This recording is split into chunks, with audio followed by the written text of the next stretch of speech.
नमस्ते। चलिए बिना देर किए इंडियन इकोनॉमी और शेयर बाजार के टॉप 10 अपडेट्स का विश्लेषण शुरू करते हैं। इस शानदार इन्फोग्राफिक की मदद से समझेंगे कि आखिर इस वक्त बाजार की चाल कौन तय कर रहा है। हमारा फोकस 3 चीजों पर रहेगा: मार्केट सेंटिमेंट, सेक्टर्स का परफॉर्मेंस और ग्लोबल मैक्रो फैक्टर्स। बस सीधा हिसाब। तो सबसे पहले ब्रॉडर मार्केट का हाल क्या है? मार्केट सेंटिमेंट किस तरफ इशारा कर रहा है? सच कहें तो बेहद मजबूत डोमेस्टिक सेंटिमेंट के दम पर बाजार इस वक्त काफी पॉजिटिव ट्रेड कर रहे हैं। ये जबरदस्त तेजी, स्थिर मैक्रो आउटलुक और सॉलिड अर्निंग्स की बदौलत है। सेंसेक्स और निफ्टी लगातार ऊपर भाग रहे हैं। और हाँ, सिर्फ हैवी वेट्स नहीं, मिड कैप और स्मॉल कैप शेयर्स में भी जबरदस्त रैली देखने को मिल रही है।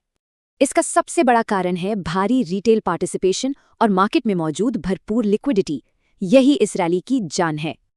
अब सवाल उठता है कि इस शानदार ग्रोथ को असल में ड्राइव कौन से सेक्टर्स कर रहे हैं। तस्वीर एकदम साफ है। बैंकिंग, ऑटो और इंफ्रास्ट्रक्चर रॉकेट बने हुए हैं, जबकि आईटी सेक्टर अभी काफी सतर्क है। बैंकिंग में आईसीआईसीआई और एसबीआई के कारण तेजी है। वहीं सरकारी खर्च ने रेलवे और कंस्ट्रक्शन को बूस्ट दिया है।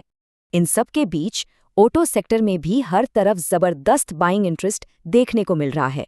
और इसका सीधा सा कारण है पॉजिटिव डिमांड आउटलुक और रूरल कंजम्पशन यानी ग्रामीण खपत में आ रहा सुधार।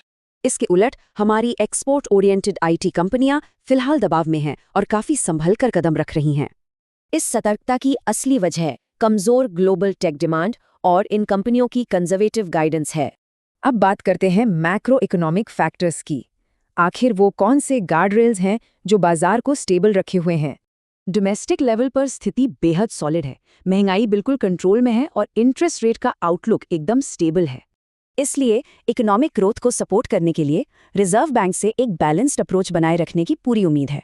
बाहरी मोर्चे पर कच्चे तेल की कीमतें रुपए पर असर डाल सकती हैं। ग्लोबल संकेत मिले जुले हैं लेकिन मैनेजेबल हैं।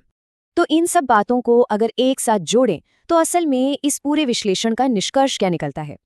पहला बड़ा टेकअवे, भारत की इकोनॉमी बिल्कुल स्टेबल और ग्रोथ ओरिएंटेड है। बैंकिंग और इंफ्रास्ट्रक्चर का इसे जबरदस्त सपोर्ट है। दूसरा अहम पॉइंट, ग्लोबल अनिश्चितताओं के बावजूद हमारा डोमेस्टिक सेंटिमेंट अविश्वसनीय रूप से मजबूत और रिजिलियंट बना हुआ है, जो हमें एक दिलचस्प सवाल पर लाकर छोड़ता है। क्या ये मजबूत डोमेस्टिक मोमेंटम ग्लोबल चुनौतियों को पछाड़ता रहेगा?